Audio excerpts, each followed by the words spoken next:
It's Monday, and that so happens to be the day that I like to talk about monsters. Hello, and welcome to Monster Mondays. I'm Geoff Arbuckle, co-host of the podcast Film Seizure, that you can catch at filmseizure.com or at a number of podcast providers online. Stay tuned because new episodes of Film Seizure return on September 14th with us discussing The Godfather. Our summer break is coming to a close very soon, but we hope you've been checking out the best of Film Seizure episodes that we've re-released over the summer. But let's dive right into this week's Monster Mondays episode as we continue our trip through Kolchak the Night Stalker with episode number 2, The Zombie. Now, I'm not going to build any background on this episode because I've already covered more of the background stuff in 3 previous Kolchak episodes, talking about the 2 TV movies and the first episode of the regular TV series.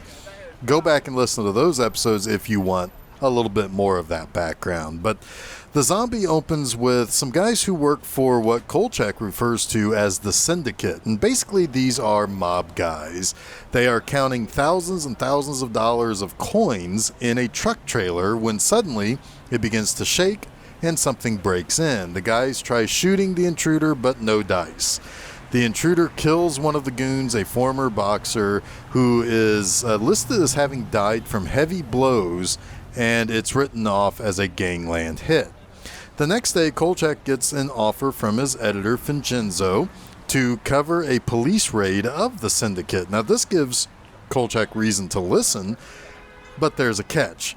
There's a young woman in the Chicago office, Monique Marmelstein, who is the niece of Vincenzo's boss in New York. Now, Kolchak is adamant that she does not accompany him, but he doesn't really have a choice in the matter.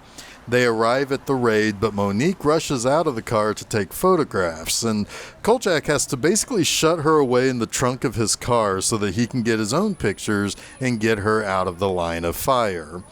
The shootout seemingly ends abruptly, with Kolchak is expecting to be let in to get the photos of the bodies as promised, but the police make the building off limits. So Kolchak goes to visit the coroner, which he dubs Gordy the Ghoul, who runs his own lottery about the birth dates of the dead people who come in. Now, Gordy the Ghoul talks about how a large black man was brought in today as part of the whole shootout. But what's strange is that that very same guy was in the morgue the week before. What's bizarre is that the large man's body had chicken blood in his ears. Now, Kolchak also learns that the former boxer, Willie Pike, and the Russo brothers, who were killed in the shootout, were killed by snapped spines. He also begins asking questions about the black man's body being present with the Russos' bodies. This naturally gets Kolchak on the shit list of the police captain Winwood.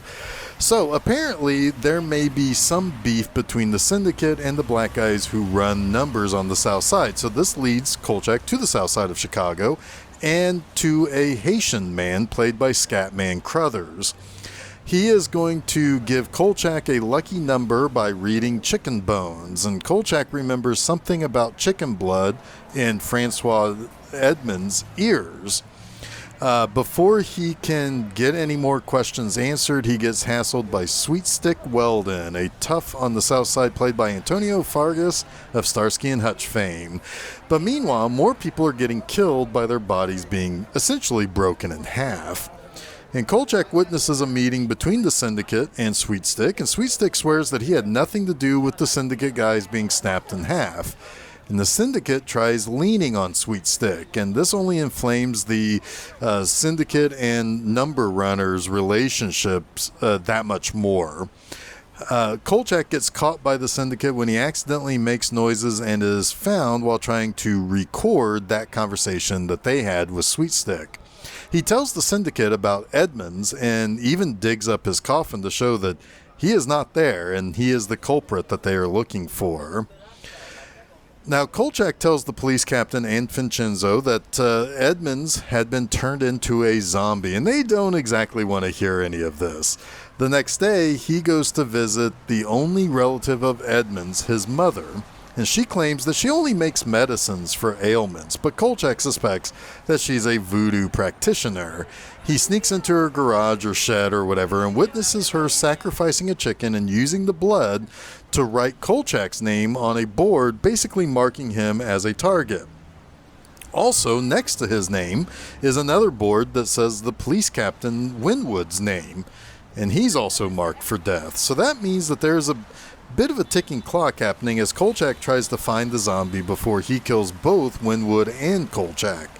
It also indicates that Winwood may have had something to do with Edmund's murder, so he might be a little dirty. Now, Kolchak finds the zombie in the back of a hearse in a junkyard. The good news is that the zombie is sleeping so Kolchak can snap some pictures. As Kolchak gets a little closer to do away with the zombie by putting rock salt in his mouth and sewing it shut, the zombie wakes up. He is eventually able to hang the zombie by a noose and lights the proper white candles to ultimately suck all the undead life from the killer. But the bad news is that Kolchak got his camera smashed. His proof that Captain Winwood was involved in Edmund's murder is lost. And he explains in voiceover that Edmund's mother was deported one day later. Winwood was relieved of duty, and Francois Edmonds was buried a third time, but this time he was buried with rock salt in his mouth and his mouth sewn shut.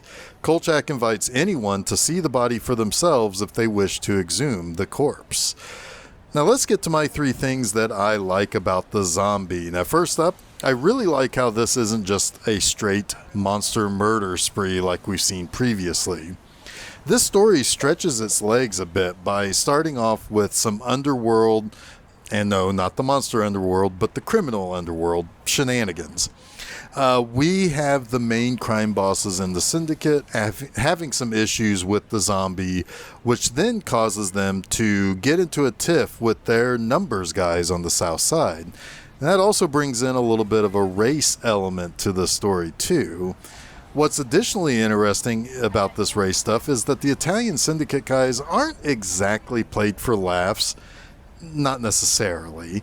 And the black numbers guys aren't played as cartoons. Yes, there are stereotypes in these types of characters like Antonio Fargas running around in a purple Cadillac, and the Italian guys are all accented and stuff. But it's just extra flavor for this episode, and it's appreciated that it's not just the straight seeing girls walking into an alley alone and then they're killed by a monster and Kolchak has to eventually figure it all out. There's a little bit more intrigue going on here. Now next, I like that we get to see some interesting guest stars. There are 3 in particular of note that I caught on with immediately. The first is Carol Ann Susie, who plays the over-her-head Monique Marmelstein. She'll appear in a couple more episodes of Kolchak, but mostly she did a lot of TV guest appearances in her career. She would be best known for playing the voice of Mrs. Wolowitz on The Big Bang Theory until she died in 2014. You have one scene with Scatman Crothers as Uncle Philemon, who gives out lucky numbers after consulting the chicken bones in the voodoo shop on the south side of Chicago. Of course, Scatman was kind of a jack of all trades as a musician and singer, but also an actor in a ton of popular movies like One Flew Over the Cuckoo's Nest and The Shining. You can pretty much go up and down Scatman Crothers' filmography and see all sorts of stuff that he would be fondly remembered for. Finally, there's Antonio Fargas as Sweet Stick. In the 70s, he was doing movies like Foxy Brown with Pam Grier and Shaft with Richard Roundtree.